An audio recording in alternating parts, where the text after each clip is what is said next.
I get a lot of questions from my photography students about what to look for when purchasing a new camera body. So I want to talk to you today about some of the things that I've learned throughout the years on what to look for and what maybe makes one camera body better than another one and worth the price difference. Let me first start by saying that brands have become a big battlefield, especially if you spend any time on internet forums or people start asking you what kind of gear you get into. I found the two big ones are Canon and Nikon, and this is kind of like a Democrat-Republican thing where people sometimes have very strong opinions and they'll be your friend or not be your friend depending on which kind of brand you've picked. But what I found is that there are really good photographers that have shot on Canon and Nikon, and there's really bad photographers that have shot on both as well. And so just like everything else, it's just a tool to take pictures. And so what you use really comes down mostly to preference and intuition. Some camera bodies make more sense to someone else than another one might. So for me, I shoot Canon because I've always shot Canon, so that's what makes sense to me. But I started when I was young, and that was just kind of how I learned the orientation of things. But it doesn't mean that they're superior in some ways than Nikon. And so let me start by saying that the Canon and Nikon, while those are the two big sort of brands in the market, there's plenty of other brands. There's Sony for one example, but one of the big reasons why I recommend sticking with Canon or Nikon if you're getting a DSLR camera is because of the lens lineup that each manufacturer offers. Canon and Nikon have spent many years building up their lens inventory, and so you have your huge array of selection for lenses, whereas Sony and some of the other camera brands, they might have fantastic camera bodies, but once you go to purchase your lenses, they have a far more limited selection. So I prefer to stick with those two name brands. Now, second, I want to just say up front also, the lens is such an important component of the entire equipment configuration that you have that if I had to allocate my money one way or the other, I would rather have a better lens or better lenses than a fantastic camera body. So that's important. We do have a film dedicated just to buying lenses, but for now we're going to talk about camera bodies and sort of what makes the most sense given your budget. So there's sort of a scale with all camera manufacturers that start at the entry level and they work their way all the way up to the professional bodies. Now I would assume that most of us fall somewhere in the middle as far as our needs. I've used the very high-end Canon bodies, the 1DX, and it's a great camera, but even for, unless I'm shooting really intense things, like I'm out in the rain constantly, and I found that it's a little bit overkill, and for the money it's not quite worth it. So I'd say it's only for a sliver of professionals at that end of the spectrum, and then on the other end you have the entry-level Rebels, and same with the Nikon thousands. They're great for sort of entry-level very specific sort of needs. So if you're just getting started or you have maybe a teenager that's just getting into photography and really wants to just try this out, I'd recommend those sort of entry-level camera bodies. Those are a good start. But if you've advanced beyond that a little bit, I'd like to spend most of our time talking about the stuff in the middle and what to look for when choosing a camera body. Now, Canon's step up from their Rebel series, and this draws a parallel between Nikon as well. There's always the entry-level model, and then there's a number of cameras right above that. Those are the ones that I'm most interested in recommending to people because of a lot of reasons. And first and foremost, with most things in life, the cheapest one comes with a number of drawbacks that may not be super evident when you first have a glance at it. And so Canon has their 50, 60, 70D models right above the entire Rebel series. And those are the ones that I would recommend to most people starting out. They're only a few $100s more, depending on the model that you're looking at, than the high-end Rebel, the higher end of the Rebel lineup. But they tend to provide a much better experience. And here's a couple reasons why. They tend to have better autofocus, better high ISO performance. So in low light, they tend to work a lot better.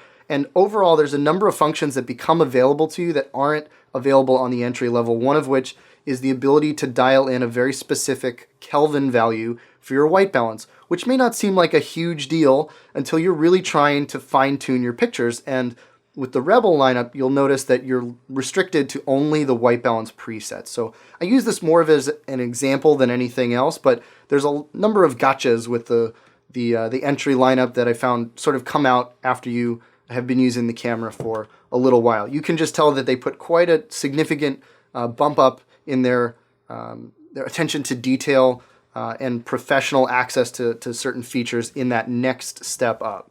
So that said, if I was given the choice between a entry-level Canon body that's new or a slightly older camera body that was a couple steps up as far as the tier of camera, like the category it was, like a prosumer body, I would take the older model but superior model every day over the newer model. This is kind of like having an older luxury car versus a newer sort of, a budget car, something like that. It might have some of the new features with the newer model, some of the fancy stuff, but there's just sort of the bones of that luxury car. You can just tell like something's just built better about it. So I would suggest that any day of the week. And one thing I'm going to mention a little bit later on is you can find refurbished deals pretty prevalently on the internet. I would suggest just Googling Canon refurbished or Nikon refurbished, and you can make purchases directly from their store. And these are factory refurbished cameras. They're not used cameras. There's a big difference. And so you can get them refurbished. They come with a warranty in the box. They're hard to distinguish from new, and you can usually get a pretty good deal right online. Now, that said, I want to mention that the further down that spectrum of cameras towards the Pro line, you'll find cameras that have something called a full frame sensor. This is kind of the car equivalent to like a V8. It's got a big sensor that receives and absorbs light, and it's a physically larger sensor. So it's the same size as a 35 millimeter piece of film. And I'm going to talk about this in an entirely different film that we'll have here on dazzletraining.com. But it's something that has changed the way I shoot, and now I won't go back to anything less than a full frame sensor. But that said, full frame cameras generally start at around the $2,000 price point. So if your budget is anything at that or less, we're going to spend our time talking about models just below that. So that's full frame cameras. Everything below that is considered what's called a cropped sensor camera, which is standard practice for anything below right around that price point. Now there's two big features that I look for when I'm picking out my newest camera body. The first is autofocus. I don't care about anything else if my picture is not in focus. I can have great exposure, great color, great resolution, all those things, but none of them matter if I can't have my picture be in focus. If I'm not able to acquire focus quickly, and if I'm tracking a subject to track that focus accurately with my subject, then nothing else matters. And so the number one thing that I look for in a camera body when making a purchase is its ability to find focus and track it accurately and quickly. Now this is something that can be hard to quantify because it'll just tell you what types of autofocus it has, but there are a number of things that when you do your research, you'll really learn about different kinds of autofocus systems and technology that's built into the camera that makes it superior one to the other. But in general, again, you get what you pay for here. So if you can find a slightly older model that's a little bit higher up in those ranks versus an entry-level model, you're generally going to get better performance out of that camera. Now that said, let's move on to the second thing that I look for when purchasing a new camera, which is a camera's ability to perform well at high ISO values. And what I mean by that is when the light gets low and you're shooting with limited availability of light, sometimes you have to increase the sensitivity of the sensor to light so that you can essentially amplify your signal.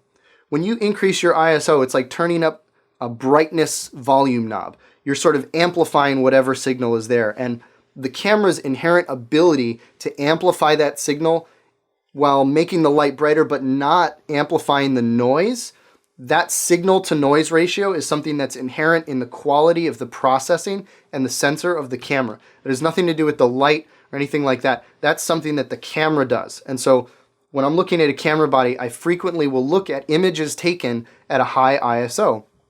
So I can see what does this look like at ISO 3200 or 6400 or 12,800. So as a frame of reference, I like to look at the maximum ISO that the camera can record at.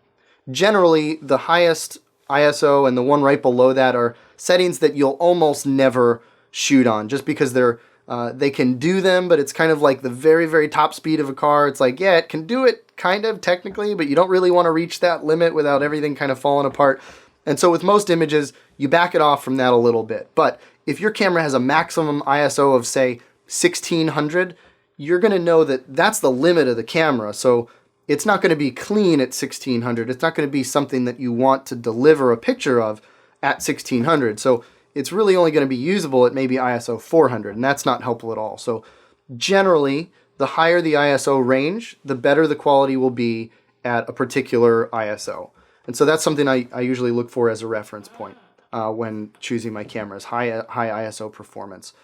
So once again, I say all of this in the context of lenses have a lot to do with the quality of your overall setup and configuration. So keep that in mind when you're budgeting for a camera, because if you spend 80% of your budget on the body, that's a big mistake because you won't have any money left for your lens and accessories like a memory card or a hand strap or even a bag to put your stuff in. So take all those things into consideration when budgeting your camera for your lens and your camera body. And then also take a look at refurbished bodies on Canon's website and Nikon's direct website, just by Googling Canon and Nikon refurbished. So check out our film about lenses to see more about how the complete configuration can play a role in how you can capture better photos.